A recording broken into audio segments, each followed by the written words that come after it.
Hello and welcome. Live from New Delhi, you're watching DD India News Hour, India's voice to the world. I'm Gautam Roy, and coming up in the next hour, India's real GDP projected to grow between 6.5 to 7% in 2024-25.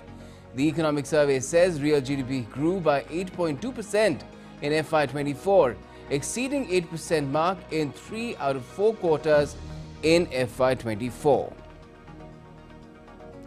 Finance Minister Nirmala Sitharaman is to present her record 7th Union Budget in India's lower house of Parliament at 11 a.m. IST, that's 5:30 a.m. GMT on Tuesday. Kamala Harris races to sew up the Democratic Party's nomination for the US presidential election after incumbent Joe Biden bows out of the fight while endorsing his VP for the post.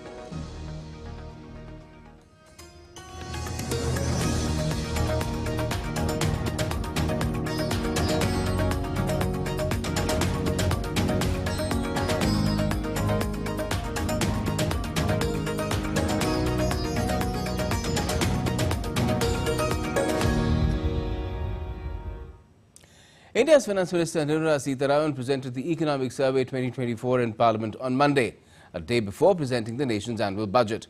The survey says India's actual GDP for the fiscal year 2024 grew by 8.2%, surpassing the 8% mark in 3 of the 4 quarters of FY24. She mentioned significant measures being taken to improve ease of doing business, such as establishing a central processing system. The next report summarizes the Economic Survey 2024. The Indian economy remains robust and stable, demonstrating resilience in the face of geopolitical challenges. This is as per Economic Survey 2024. India's Finance Minister Nirmala Sitharaman tabled the Economic Survey in Parliament on Monday. According to this survey, India's GDP grew by 8.2% in financial year 2024, surpassing the 8% mark in 3 out of 4 quarters of financial year 2024.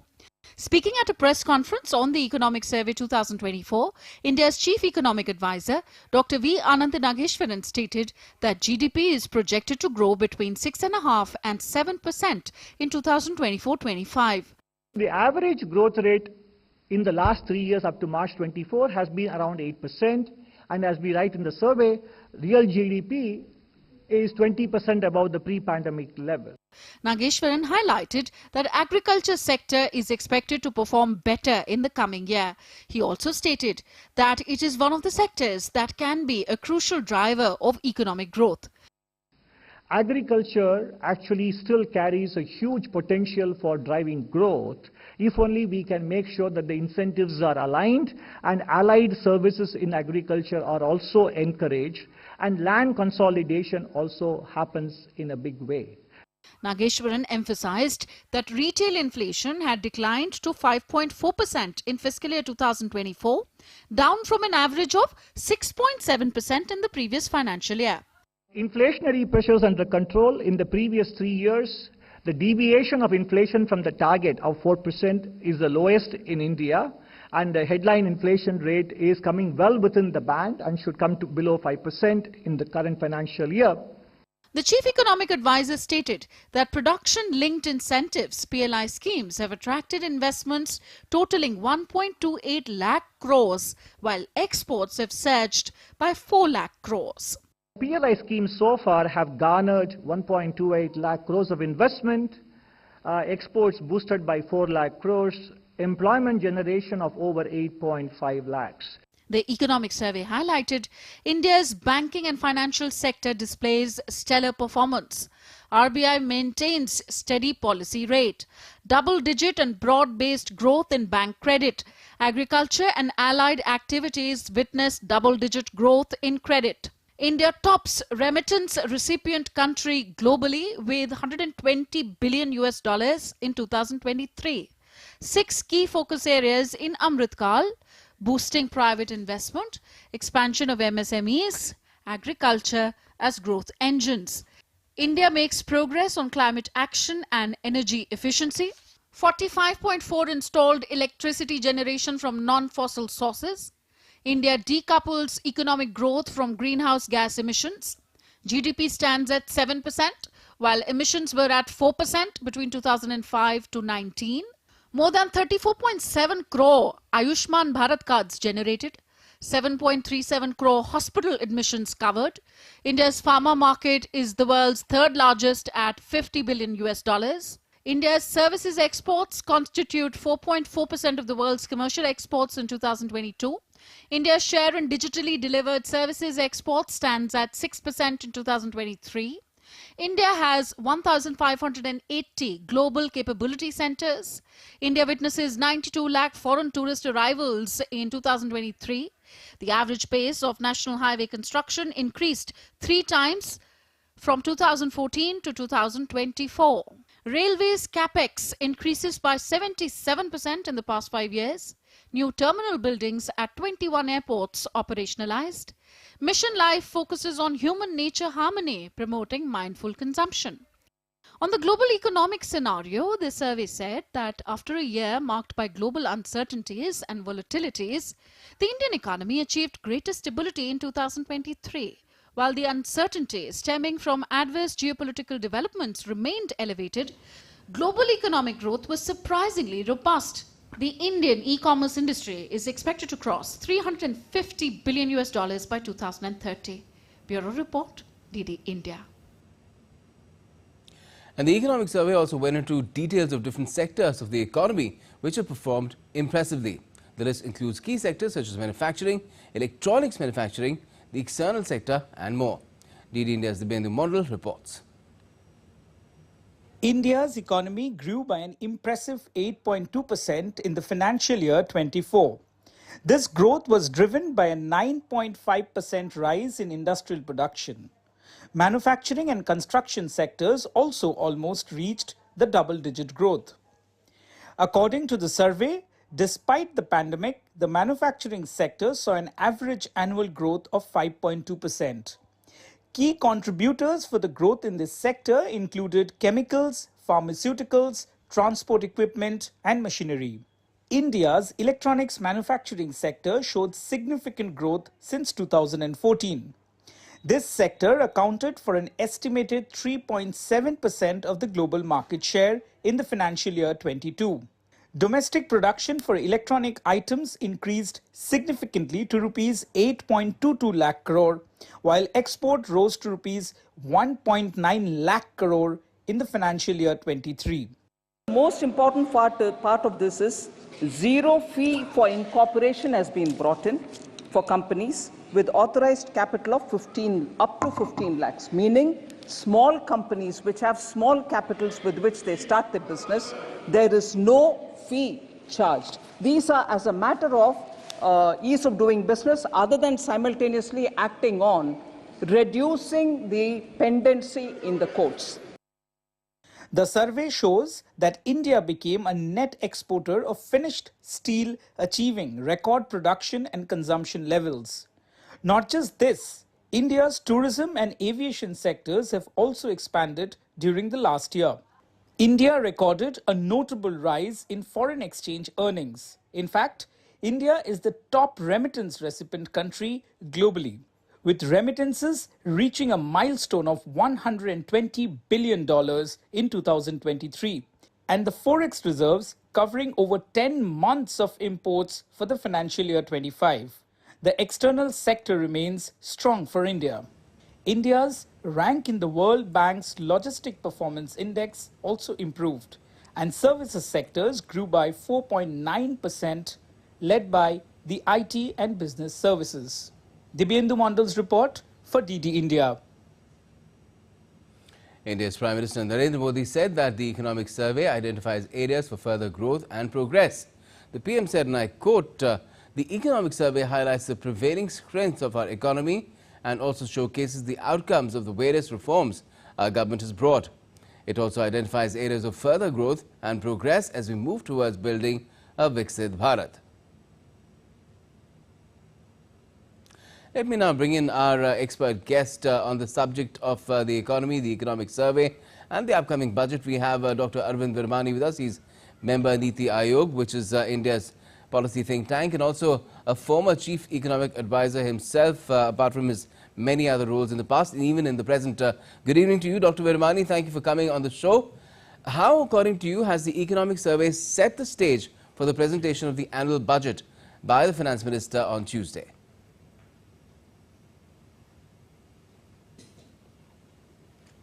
So I would point to, given that budget, from my side I cannot speculate, I would just highlight 4 issues which struck me, and readers or listeners can make whatever they want out of it.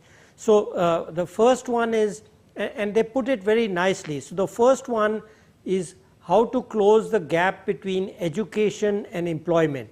And the key to that, in my view, is skilling. The way I usually put it is that jobs and skills are 2 sides of the same coin. So you cannot have a job if there is no skilled person to fill it. That job, in effect, it becomes defunct.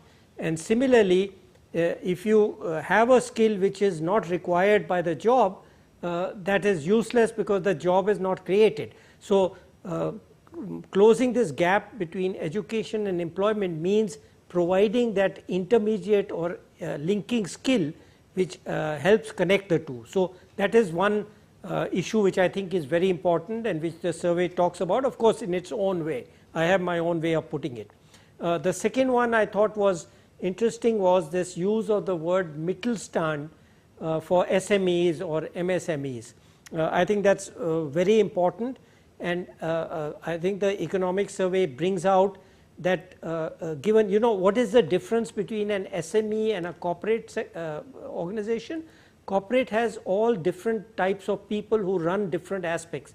But an SME has one owner who has to cover everything. So it's very important to him or her that the controls, regulations, etc. that they have to worry about is minimized, so they have time and mental space to look to how to increase the skills, the quality of production, and if it's export oriented, how to increase the export. So, got it. So the idea that of reducing controls, of course PM and others have talked a lot about it, but he brought that out. And the third one is, I'll just mention and then you can take whatever. The second one is, third one is state capabilities and capacities, and here the key issue is that there is a mentality of controls and regulation which arose in the socialist period right from 1950s, and we need to convert this into a helpful, that the objective is not just to control but to generate jobs and growth. So developing the capabilities of that. And finally the idea, I mean the way it brought in that agriculture is still important. I think this debate in the media about manufacturing versus services, I have always said, and the survey supports it, that we have 28 states.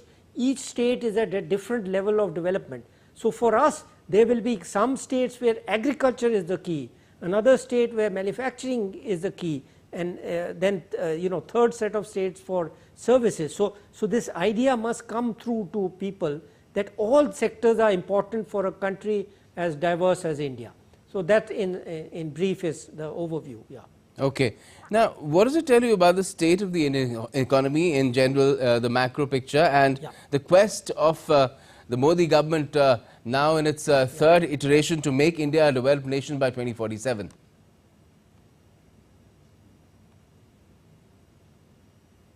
Right. So the way I would put it, we've been through a very difficult period in the pandemic, and certainly all kinds of things got disrupted. Somebody focuses on one element of it, savings, or some people got unemployed, or so on. I think what the economic survey brings out is that if you look at the complete picture, we have now come out of that phase, and now at least in the last 2 years, even if we ignore that 9% big jump from a low of minus 5.8, the last 2 years clearly show that we are back on track. So the way the economic survey does it is by saying that pre-pandemic period the growth rate was 6.6% average, and now we are back to a kind of underlying or basic growth rate of at least 6.5 to 7%. And then of course it That's brings a conservative out a whole bunch estimate. of issues, whether it's employment and so on, financialization, etc., to show, to make it into a reality, or to show the people how it is true. And in terms of the challenges of the future, you talked about how it is about employment and skilling, and there's also a fair bit about artificial intelligence as well, how that will pose a challenge, and the economic survey also suggests how it could be tackled. Yeah.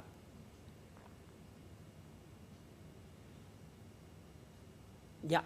So this is part of what I said about agricultural, manufacturing, services. Services is 50-something% of the economy, but we think of it as one unit, but they are low skilled services, medium services and high skilled. And what you are talking about, the high skill also is very important for certain states. So AI, quantum and all these things are important, but here I would only make the point that we have to be a little careful. You know, there are countries where the working age population is declining rapidly, like Russia, Japan, Germany and many other countries in Europe, and even in China it's going to decline rapidly from here on. So they are more concerned about things like robotics, but what we are more interested in, because our working age population share is going to rise, so our interest should be focused on AI and other such technologies which will enhance the skills and multiply them in a sense, allow people, and that's possible now, where low skilled people using AI can operate at middle skill level, and middle skilled people can operate at high skill level. So these things are all important, but we have to work out our own path in acquiring these and propagating them inside the country. And do you think the economic survey has said enough about taxation? Because one of the big questions that any common person, especially salaried people, have in their minds is what's going to happen with their taxes, be it the direct taxes, the indirect taxes, of course, mostly out of the domain of the union budget, because it's all about GST and the GST Council decides that. But even on certain issues such as the price of petrol and diesel, people wonder what might the budget hold for them. So do you think that there is scope for the government to do something which will please the Aam Aadmi, or do you think that the government needs the money and additional money that it has made? In fact, it's improved its tax collections as well for the kind of plans that it has for India and the year when India celebrates 100 years of independence.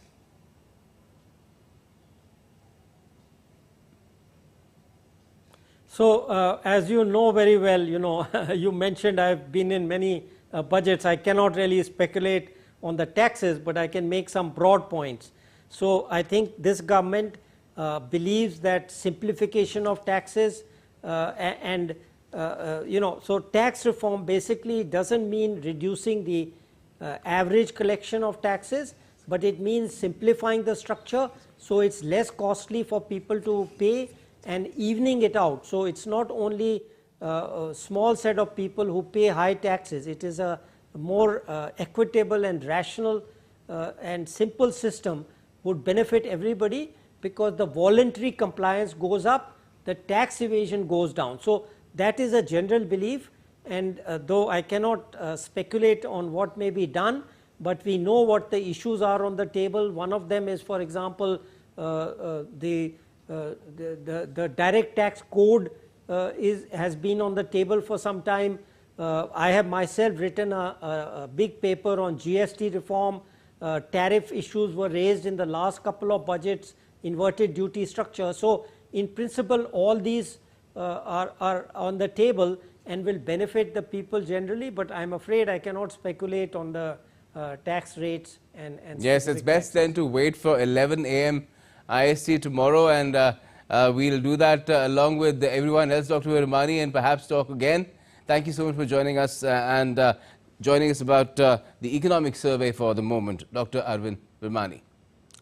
And now let's take you across to Washington, D.C., where Vice President Kamala Harris, U.S. Vice President Kamala Harris is addressing the people because she has now become the front runner for the nomination of the Democratic Party after Joe Biden stepped away from the contest. And determination. You all know what it means to commit and to persevere. And you know what it means to count on teammates. During the course of a long season, sports teams become a family. You rely on each other. You develop relationships that will last a lifetime. And you make the people around you better in every way. And when you play, you inspire people across our nation. You remind all of us what can be achieved with hard work and ambition. And of course, none of you made it here alone. Today, you are surrounded by the people who stood by you every step of this journey, the folks who support you on and off the field, your friends, your family members, your coaches, your trainers, and teachers who for years have cheered you on. So today, again, let us give them a round of applause.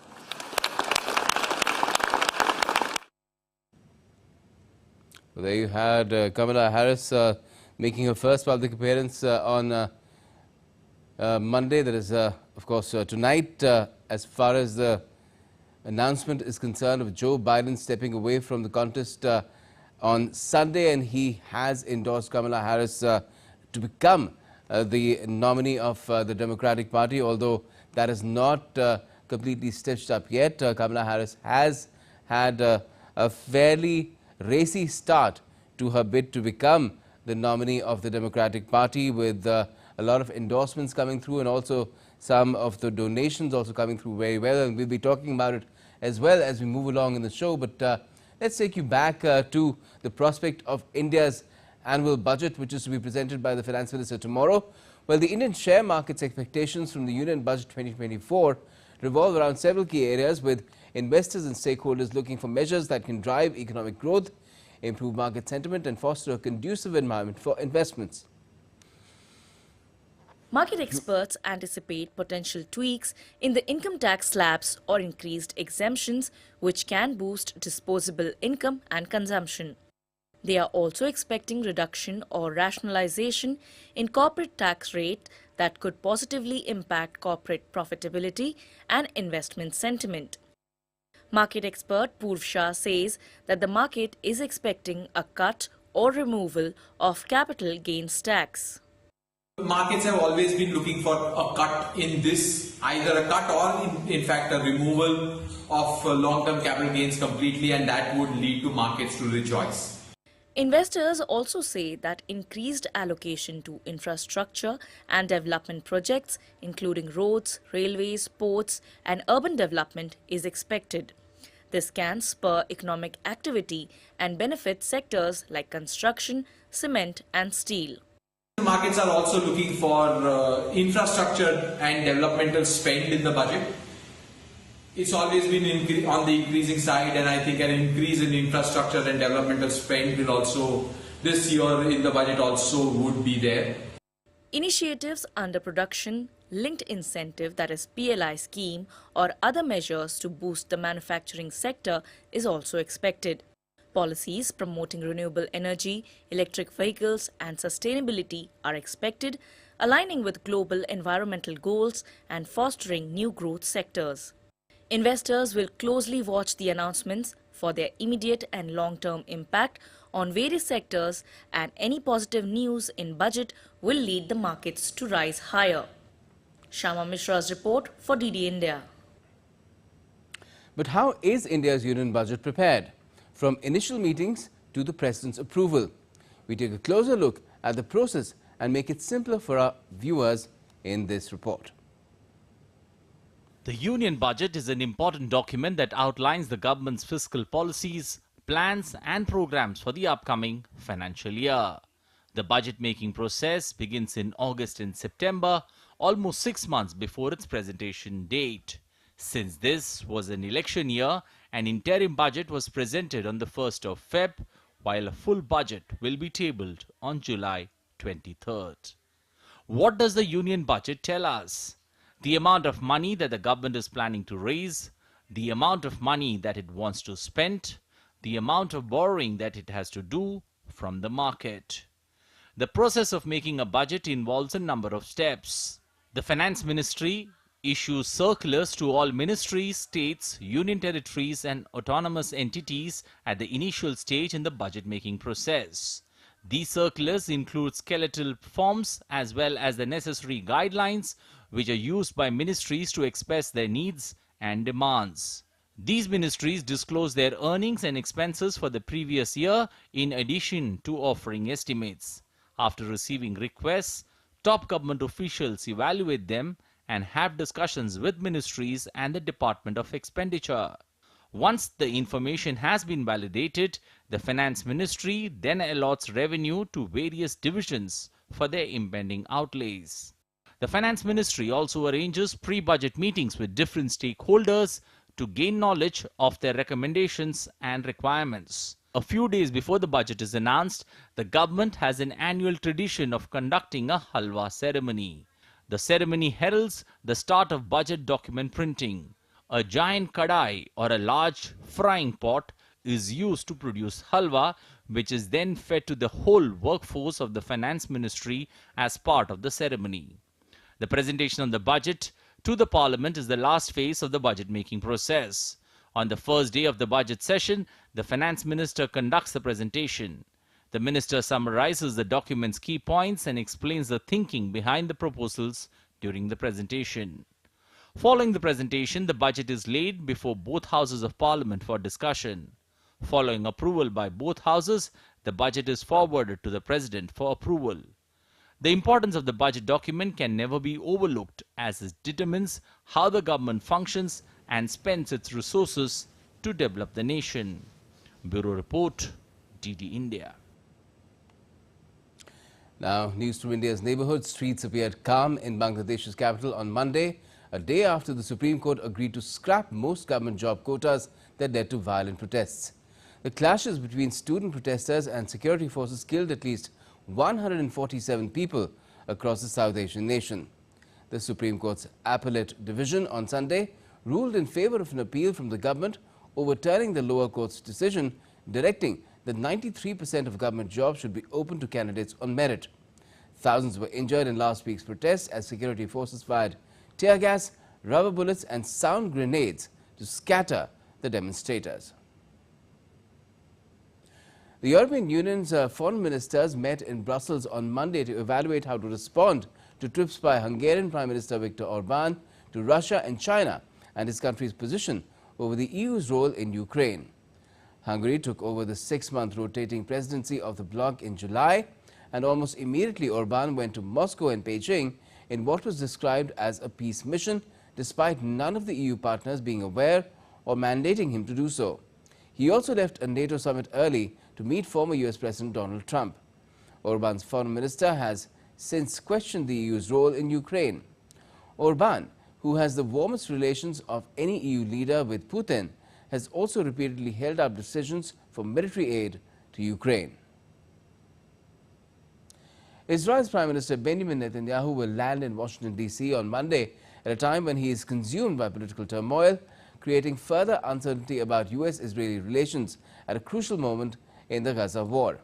Netanyahu has said he would thank President Joe Biden for all he has done for Israel throughout his career and discuss with him issues such as securing the release of Israeli hostages in Gaza, defeating Hamas and confronting Iran and its proxies in the region. A meeting with Joe Biden is tentatively planned for Tuesday if the 81-year-old president has recovered from COVID-19. Netanyahu is scheduled to address the US Congress on Wednesday.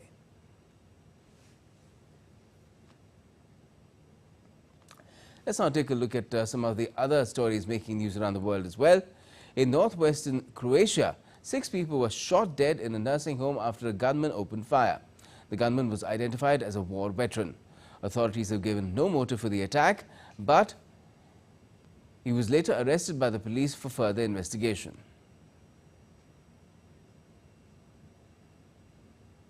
Pakistan's police raided the imprisoned former Prime Minister Imran Khan's political party office in Islamabad on Monday and arrested 2 aides for carrying out anti-state propaganda. Pakistan's Tehreek-e-Insaf party later said the acting chairperson was released shortly after being detained. Greenland police arrested a veteran environmental activist and anti-whaling campaigner on an international arrest warrant issued by Japan. Extradition request was linked to his past actions to block Japanese whaling. Japan resumed commercial whaling in 2019, calling it as part of culture. Denmark's Justice Ministry is yet to decide whether there are grounds to extradite him to Japan. And still to come on DD India News Hour, Joe Biden's announcement to step aside from the US presidential election dominates front pages of newspapers in the US. Taiwan starts annual Han Kuang War Games, which aim to be as close as possible to actual combat. And Philippines president says his country cannot yield and cannot waver on his position in the South China Sea.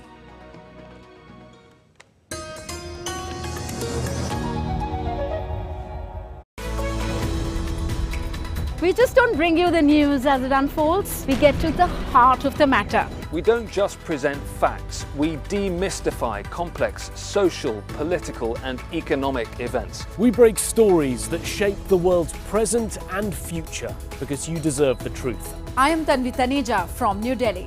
I'm Ollie Barrett from London. I'm Nick Harper from Washington, D.C. Join us on DD India Global Monday to Friday at these times.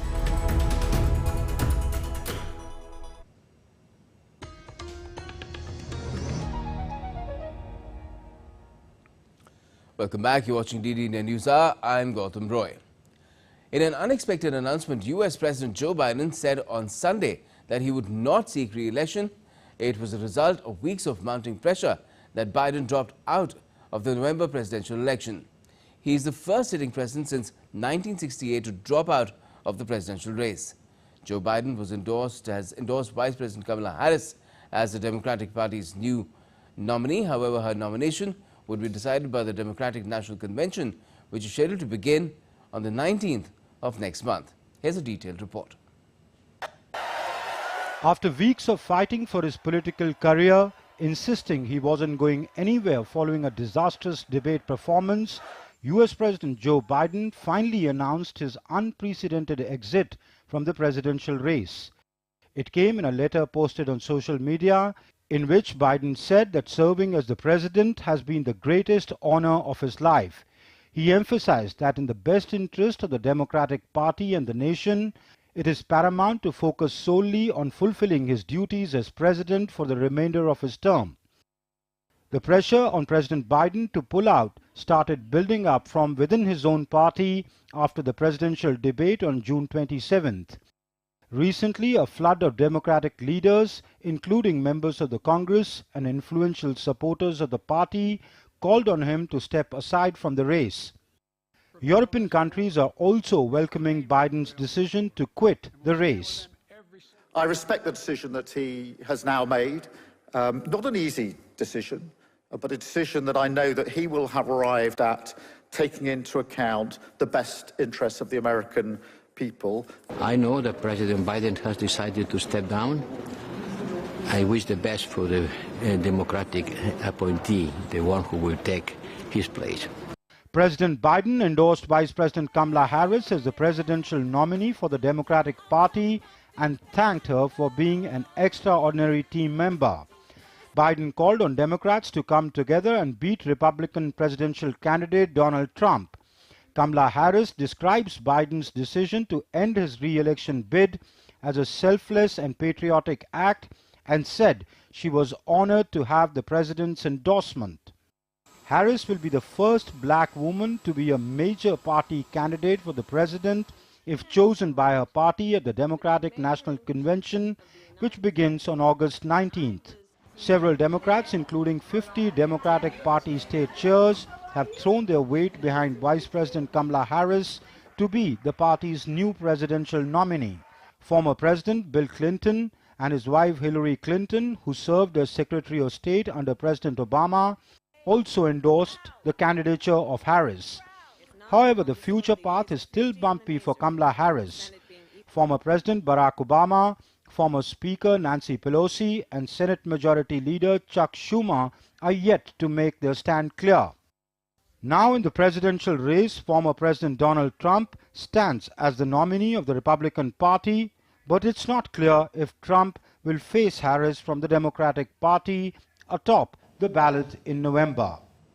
Bureau Report, DD India. So, lots of questions there, and to answer some of them, we have Professor Sitharaman Singh joining us. He's a well-known foreign affairs expert. Good evening to you, Professor. Now, the big question, of course, has this decision by Joe Biden to step away from the contest handed Donald Trump the presidency, the 47th presidency of the United States, or can the Democrats still put up a credible fight? Thank you for having me on your program. I think this was long anticipated that Joe Biden might step aside. Now, his stepping aside, your question is it going to make life easier for Donald Trump to come back to White House? I will think other way around. I think it's going to now create a certain rattle in the Republican campaign committee now. Because all the campaign so far was very clearly focused on President Biden. And more often now we were seeing Biden being caricatured by Donald Trump, which means they had drifted away from issues and it was only focused on one man who is no longer in scene now. Second, if you notice your own report just mentioned several leaders have already endorsed Kamala Harris's nomination. In fact, many of the contenders who potentially could have been competing with Kamala Harris have also begun to endorse her candidature. I am told, I was reading actually, that in first 5 hours of that comment of President Joe Biden about endorsing and providing full support to Kamala Harris, she received $27.5 million of small donors' contributions. That means there is a certain enthusiasm now in Democratic Party, which will and is already showing a certain amount of unity on that subject. And there is a certain enthusiasm among people as well that the contest is becoming a little more interesting.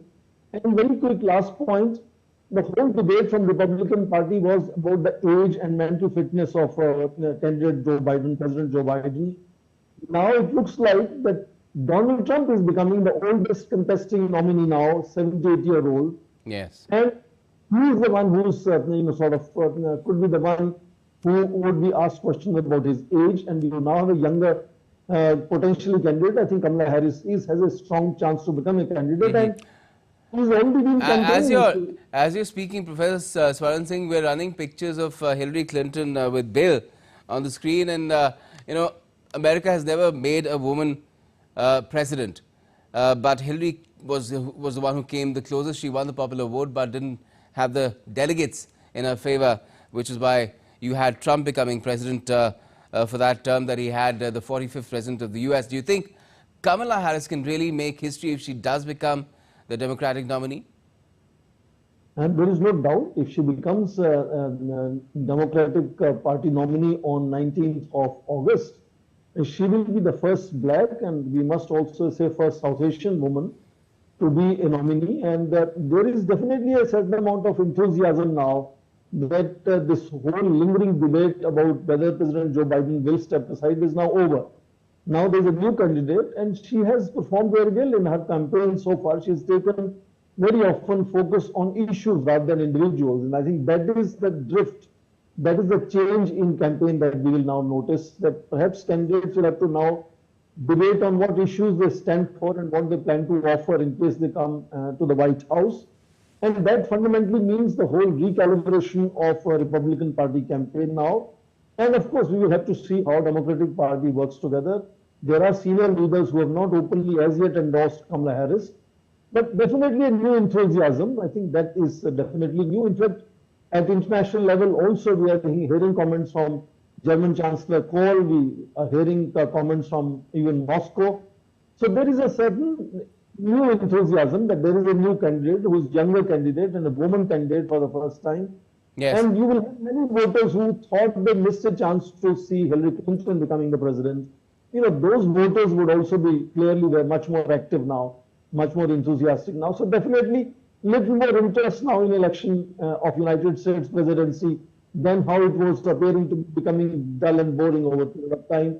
more often known for caricaturing rather than serious debate on subjects. All right. Now, she's been picking up a lot of endorsements. Michigan Governor Whitmer has become the latest governor to endorse her, saying that he'll co-chair her campaign as well. But as far as some of the key figures of the Democratic Party are concerned, like Nancy Pelosi and Barack Obama, they haven't endorsed her, and there's a lot of speculation, especially related to Barack Obama, because he's married to Michelle Obama. Do you think that there is any ground for speculation in that direction?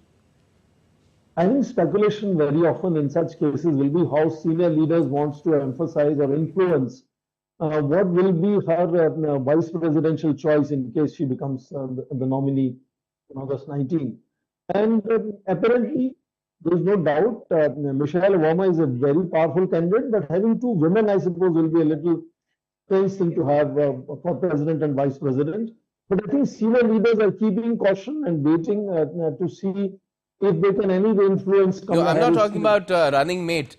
I'm talking about a contest. I'm talking about somebody who can give Kamala Harris a run for money to become the Democratic Party's candidate. Okay, at this stage, I think if you look at last 24 hours, there is no other candidate yet in sight. There could be, of course, other candidates now, because it's open now for other candidates to also try to obtain nomination, because normally when the sitting president wants to be a candidate, then usually parties do not put up other candidates for competition. But now it's open. Even if President Joe Biden has endorsed Kamala Harris, there could be a possibility, but first 24 hours we are not seeing any clear contestation on that. So therefore, I think when senior leaders are voting, I am more inclined to believe that they are trying to influence her making a choice about her, vice presidential candidate. And as yet, I don't see likelihood of any of the senior leaders endorsing any other leader against Kamala Harris, because that will be again reflecting that internal, dissensions within the party are still strong, and that will make this party look like very weak. And I think they will be very careful of that. Okay. And they will not possibly endorse other candidates. I think they will try to see who becomes the vice presidential candidate. Well, Donald Trump, you mentioned, is going to be the oldest one in the race now, and he's picked up a vice presidential candidate who's 39 years old from the Rust Belt. So Kamala Harris too will have to choose very wisely if she does become the candidate, and perhaps go for somebody from the swing states itself. But as you see, we still have a lot to talk about, but very little time. I'll thank you at this point, Professor Swaran Singh, but I'm sure this will be taken up again very soon right here between you and me. Thank you. Now, U.S. Secret Service Director Kimberly Cheatle admitted to the U.S. Congress on Monday that she and her agency failed when a would-be assassin wounded Republican presidential candidate Donald Trump at a 13th of July campaign rally in Pennsylvania last week. The Secret Service's solemn mission is to protect our nation's leaders. On July 13th, we failed. As a director of the United States Secret Service, I take full responsibility for any security lapse of our agency. We are fully cooperating with ongoing investigations. We must learn what happened, and I will move heaven and earth to ensure that an incident like July 13th does not happen again. And DD India's Caroline Minoz has sent us this report from Washington, D.C. on Cheatle's mea culpa. The director of the Secret Service, Kimberly Cheatle, said on July 13th, we failed to protect one of the nation's leaders, and that I will move heaven and earth to make sure it doesn't happen again, she said. There have been calls, though, for her resignation since the Trump rally, in which he narrowly missed being assassinated with a bullet grazing his ear and very obvious blood coming from his ear in that injury. But in an opening statement with Cheatle speaking to members of the House Oversight Committee on Monday, she also said that she recognizes the good work that the Secret Service did, in which they threw themselves onto Trump just after that assassination attempt and protected him from any further violence. She also reiterated that she's done decades of work with the Secret Service. She made a distinction between suspicious and threatening behaviour, saying, of course, they would never have brought Trump onto the stage if they had found any threatening behaviour in the arena and the event location. She said that the Secret Service consulted with campaign staff within the 5 days before the event on issues such as where to be in the perimeter of the rally. That's been the cause of a lot of focus because the suspect, the shooter, was just outside the perimeter but clearly was able to get a shot to the stage, injuring Donald Trump and killing at least one person in the rally itself. She said to repeated questions that we're only 9 days out from this event, while they take responsibility for the tragedy, that there are ongoing investigations. So there's a number of questions she wouldn't answer, in particular about direct conversations she had with the snipers who were in that scene, in that site, and ended up killing the suspect after he did take some shots towards Trump and ended up killing people in the crowd. Taiwan sent Navy vessels out to sea and conducted takeoff and landing exercises on Monday at the start of the annual Hankuang War Games. This year, it aims to be as close as possible to actual combat with no script and simulating how to repel a Chinese attack. Taiwan's drills this year have cancelled elements that were mostly for show, like scripted firepower displays, while there will be intensified nighttime exercises and practicing how to operate with severed command lines.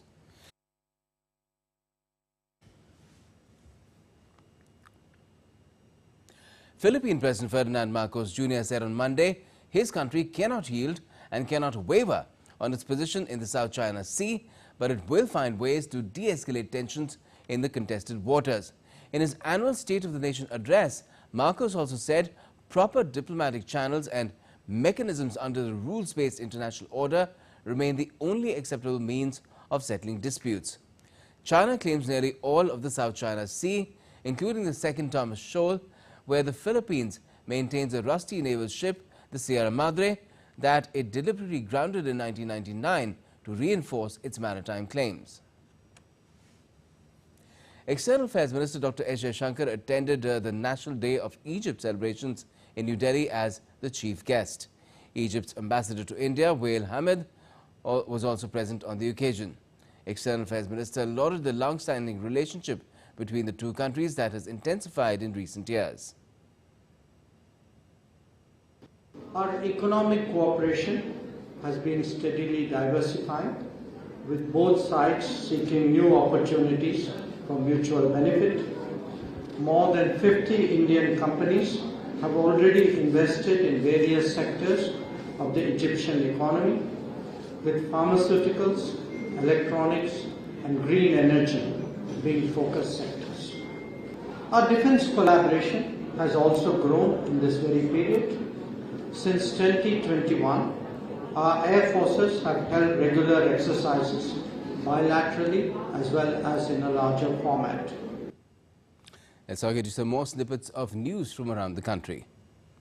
The flood situation in Kaziranga National Park has improved a lot and wildlife has returned to the national park. An elephant with its cub was seen roaming free on NH37 in Kaziranga. The Forest Department is monitoring the movements of the wildlife through drones. Meanwhile, nature lovers are urged to take precautions while travelling on NH37 during the day. Given the current law and order situation in Bangladesh, the Border Security Force Meghalaya Frontier, responsible for the 444-kilometre-long Indo-Bangladesh border, has bolstered security measures. They are conducting an Ops Alert exercise to enhance border domination and management for greater effectiveness. The BSF Meghalaya has facilitated the entry of 574 Indian students, plus 18 students entered on Monday in the West Garo Hills district of the state. Fire broke out aboard Indian naval ship Brahmaputra during refit operations on Sunday evening. Although the fire was successfully extinguished, the ship experienced severe listing to one side on Monday. It continues to rest on its side alongside the berth, and the Indian Navy has launched an inquiry to investigate the incident. Indian Coast Guard ships and aircraft are actively engaged in responding to an emergency aboard MV Maersk Frankfurt. A 4-member salvage team, which includes chemical experts, has been successfully deployed on the vessel. Despite efforts from 3 ICG ships and an ICH-ALH helicopter in the firefight, the fire continues to sporadically reignite. China surprised markets by cutting major short and long-term interest rates on Monday, its first such broad move since August last year. The move indicates that the government has the intent to boost growth in the world's second-largest economy just days after a Communist Party leadership meeting. The cuts to the central bank's key short-term policy rate and benchmark bank lending rates has come after China reported weaker than expected second quarter economic data last week. Trade tensions are also flaring as global leaders grow increasingly wary of China's export dominance. Following the rate cuts, China's yuan dropped to a near 2-week low of 7.27 per dollar. Wall Street's main indices opened higher as investors weighed the odds of a second term for Republican nominee Donald Trump in the November election, after President Joe Biden withdrew from the race and endorsed Kamala Harris's candidature. The Dow Jones Industrial Average rose 126.96 points. The S&P 500 opened higher by 39.54 points, or 0.72%, while the Nasdaq Composite gained 196.71 points, or 1.11%. Let's now get you some sporting updates as well. Now, India's men's cricket team has arrived in Sri Lanka on Monday for the white ball series. India and Sri Lanka will play a 3-match T20I series and a 3-match ODI series during the tour. The T20 matches will be played on the 27th, the 28th and the 30th of this month, while ODIs will be taking place on the 2nd, 4th and the 7th of August. This will be the first assignment for newly appointed head coach Gautam Gambhir. In addition to this, Surya Kumar Yadav has been elevated as the captain of the T20 team. French President Emmanuel Macron visited the Paris Olympics village on Monday, 4 days before the Games are to begin. Paris Games will officially start on the 26th of this month amid pronounced security concerns at a time of heightened geopolitical tensions. The Games kick off with an ambitious opening ceremony along the Seine, with athletes paraded in barges down the river. Participation is optional. However, Israeli officials have declined to say whether Israel's athletes will be part of this event. Israeli athletes will receive 24-hour protection during the Paris Olympics. Tadej Pogacar became the first rider to achieve Tour de France double since 1998 as he claimed his 3rd Tour title, cementing his domination by winning the final stage for his 6th-stage success. The Slovenian beat defending champion Jonas Vingegaard of Denmark and Belgian Remco Evenepoel, who were 2nd and 3rd overall and on the final stage with a winning margin of 6 minutes and 17 seconds.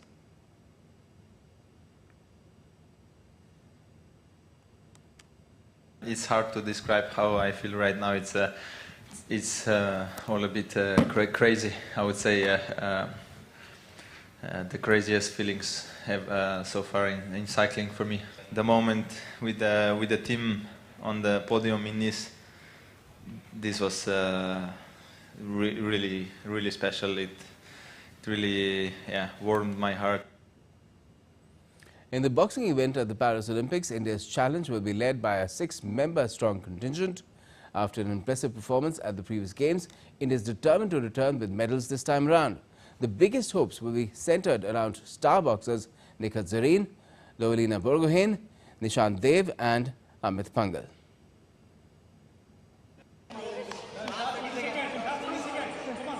The Indian boxing team will once again enter the Paris Olympics 2024 with an intention of winning a medal for the country. Boxing is one of the most important events for India as it has been successful in bringing medals in 3 of the last 4 Olympics. And this time, there are big expectations from Nikhat Zareen along with Lovelina Borgohain. 4 female and 2 male boxers are participating from India at this year's Paris Olympics. Nikhat Zareen, who qualified for the Olympics by reaching the semi-finals of the Asian Games in 2022, is the most expected to win a medal in boxing this time. Nikhat had previously succeeded in winning gold medals in the 2022 and 2023 World Boxing Championships. Nikhat had won the bronze medal in the 2022 Asian Games. Also in the same year, Nikhat was successful in winning the gold medal at the Commonwealth Games. Two-time world champion Nikhat Zareen has had a good time for preparations. Lovlina Borgohain has become quite popular in the world of boxing. The experienced boxer has 3 world championship medals and an Olympic bronze medal to her name. Lovlina has won a bronze medal at the Tokyo Olympics 2020. She has also won a gold medal at the 2023 World Boxing Championship. Earlier, she had won bronze medals at the 2018 and 2019 World Boxing Championships. The 26-year-old also bagged a silver medal at the 2022 Asian Games. Lovlina, who won a medal in the 69 kg in the last Olympics, will compete in 75 kgs this time in Paris. She has won World Championship and Asiad medals in this weight category. Our third women qualifier, Preeti Pawar, is going to participate in the Olympics for the first time. She qualified for the Olympics by showing a brilliant performance at the Asian Games. Preeti is the youngest boxer of the Indian boxing team and has impressed everyone with her strong game at the international level. National champion Jasmine Lamboria has managed her maiden qualification for the Paris Olympics in the second World Qualification Tournament. Jasmine has got a chance to go to the Olympics due to World Anti-Doping Agency suspending Parveen Huda for not giving information about her place of stay. Meanwhile, in men's category, confident boxer Nishant Dev is going to make his maiden appearance at the Olympics. 23-year-old Nishant came into limelight for the first time in 2021 by reaching the quarterfinals at the World Boxing Championships. 2 years later, he won a bronze medal in the same tournament. Nishant had earned the first quota for India in men's boxing at the World Olympic qualifiers in Bangkok this year. The last boxer, Amit Panghal, is the first and the only Indian male boxer to have won a silver medal at the World Boxing Championships. His achievement in the realm of boxing include gold at the Commonwealth Games in 2022 and at the Asian Championship in 2019. It also includes a silver medal at the 2021 Asian Championships and the 2018 Commonwealth Games. After suffering from a shocking first-round exit in his debut Olympics back in 2020, Panghal will now set his sights on powering India to a medal finish.